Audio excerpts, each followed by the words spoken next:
The Philippines is a nation shaped by water, molded by trade, and connected by journeys. From ancient balangays to modern railways, the story of transportation is the story of the Filipino people.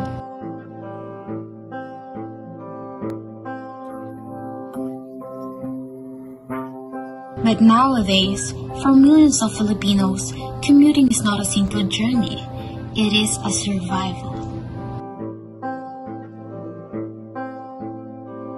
On average, Filipino workers and students in Metro Manila spend more than an hour each day stuck in traffic, time lost, energy wasted, and opportunities missed.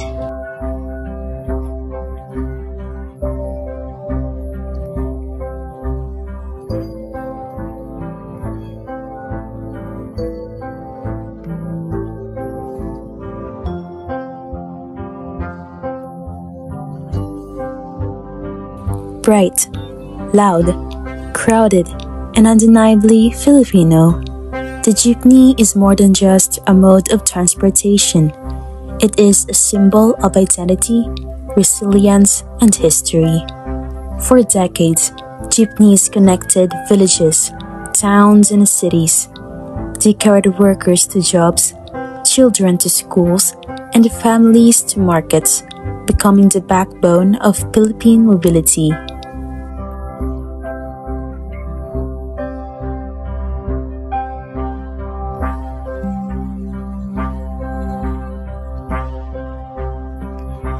Despite their cultural importance, jeepneys have long faced criticism. Pollution, lack of standard safety features, and inconsistent regulation.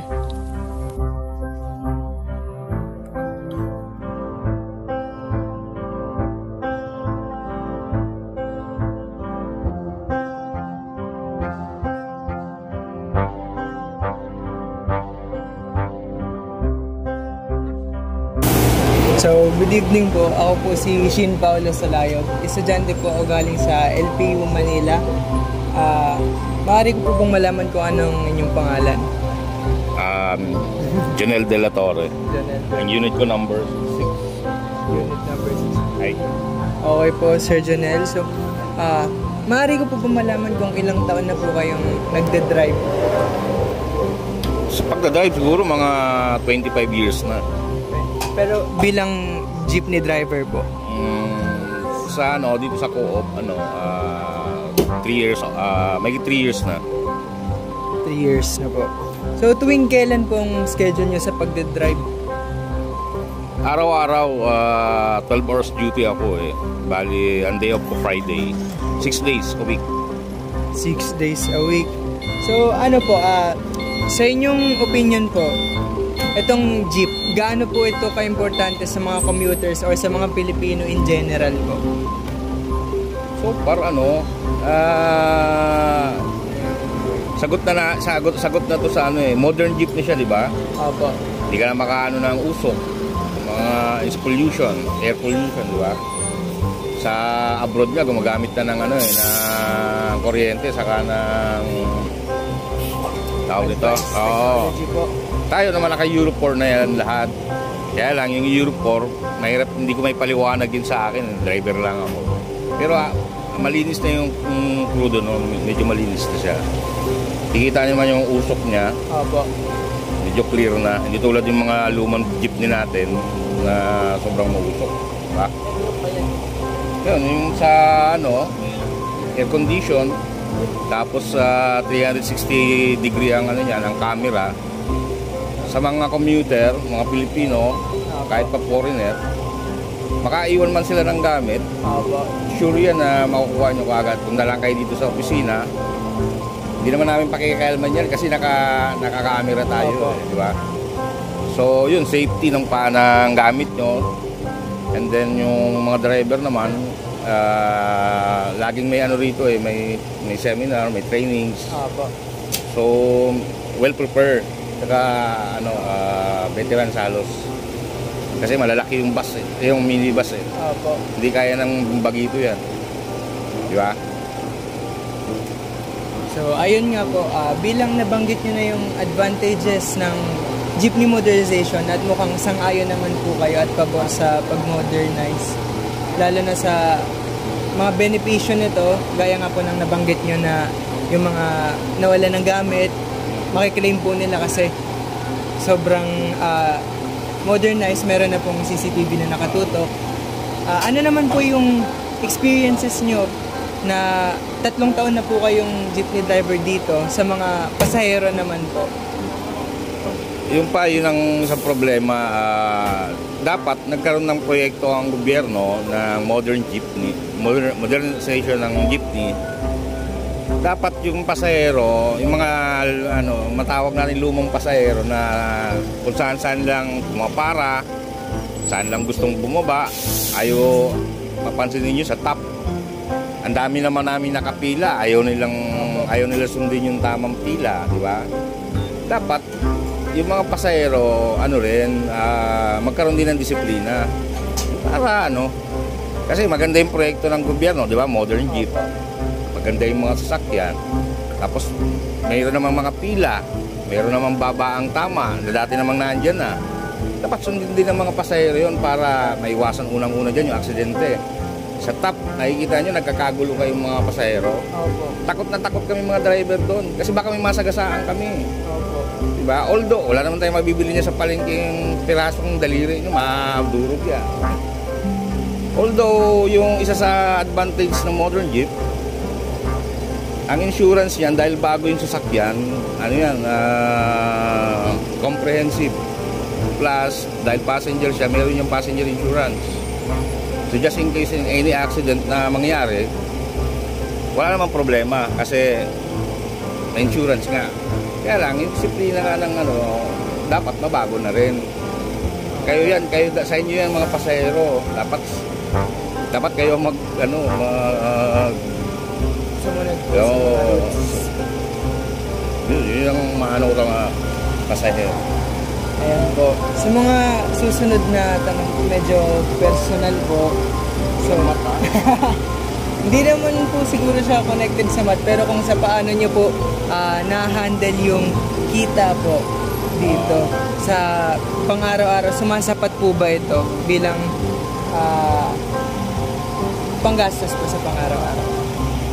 Ano naman yan,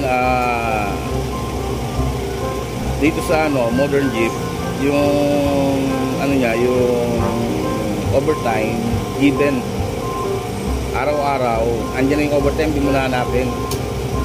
At unlike in others na company na kailangan magpalakas ka pa sa supervisor, hihingi ka pa ng makahingi ka ng overtime para mataas yung sweldo mo, di ba? Ito nakalatag dahil nga kalsada yung trabaho namin yung demand ng client, ng passengers, talagang round the clock halos. Kailangan 24 hours nandiyan kami para mag-servisyo. So, yung sa sweldo, nakakasapat naman siya dahil mahaba nga yung oras ng trabaho. And at the same time, dahil kooperatiba siya, yung canteen, nakakautang kami, pagkain. Tapos, hindi naman agad binabawas yung biglaan. Parang tulong na rin siguro sa mga empleyado. So, yung sweldo mo, nami-maintain mo yung pwede mong yun lang, i-consume na dahil yung pagkain, na mo siya nadi-divide mo in 2 weeks. Ibig babayaran mo a week, di ba? So, isa yung sa advantage na ang ihawak ng kooperatiba yung kumpanya. Hindi yung mahirap yung isa-isa yung single proprietor na bawat isang jeep, isang may-ari, iba-iba. Dito, dahil nga sa hawak siya ng kooperatiba, ang daming advantage. Tulad nga niyan, may mga kantin, mayroong yung co-op nagpapautang ng naglupa pa loan. Bawa may emergency loan. Just like parang sa ibang company, ganun na ganun. Emergency loan, yung regular loan. Na kung merong biglaang yung tuition fee, yung kailangan ng mga bata, ng mga anak natin, nakaka-advance siya. Then, ang bayad, napakaliit lang ng tubo. So, isa na yun sa nagiging advantage ng mga driver. Tsaka, yun yung sa sweldo. Ayan po. So, sa panghuling tanong po natin, alam po natin sa Pilipinas na traffic po talaga. So, gaano nyo po kadalas maranasan ang traffic ko? Yung traffic, ano na yan given na yan sa atin, sa Pilipinas. Sa mga driver, parang ano na lang namin, kasama na sa pagkain namin sa maghapon. So, sanay kami dyan. Kaya lang, mas mapapadali yan kung magkakaroon nga ng disiplina lahat ng driver. Kaya nga minomodernize yung jeep para yung mga driver magkaroon ng disiplina, magkaroon ng defensive at saka advanced driving techniques, skills, di ba? So hindi siya makaka-avoid ng mga traffic na lalo siyang lalaki dahil hindi barambado ang driver dahil nga under company siya or cooperative. Pag nakita siya ng kasamahan or ng supervisor na nandiyan sa nagka-aksidente nakasakay sa iyo, pwede kang masuspende. So yung driver medyo nag-iingat dahil mayroong pinangahawakang kumpanya. Pangalawa, yun pa rin yung sinabi ko, yung mga pasahero dapat magkaroon din ng disiplina. Kasi kung basta-basta kayo saan kayo papara, saan kayo nyo gusto bumaba, siyempre Pilipino, mahihain tayo sa may matatanda, yung mga senior citizen. Naobliga tayo minsan ibaba siya sa maling yun cause ng traffic yun. Yung maling drop off, di ba? So dalawa, si driver saka si company, si driver saka yung mga pasahero dapat karoon ng disiplina para mabawasan rin din yung traffic, aksidente at iba pa. Maraming salamat po sa insightful nyong oras. Nalaman ko po yung side ng mga driver, sa mga dapat at hindi dapat gawin ng mga pasahero at sa mga benepisyo po na nakukuha niyo sa kumpanya. Maraming salamat po sa oras. Thank you.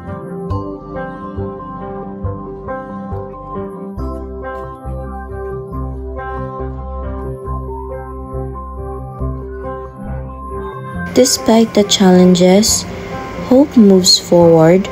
New railways are rising, roads are being expanded, bike lanes are emerging.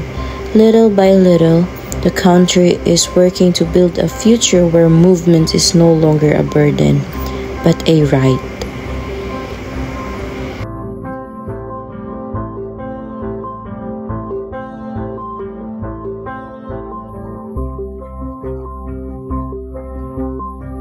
The Philippines stands at a crossroads, and the journey towards better transportation begins with understanding the struggles of those who travel every day.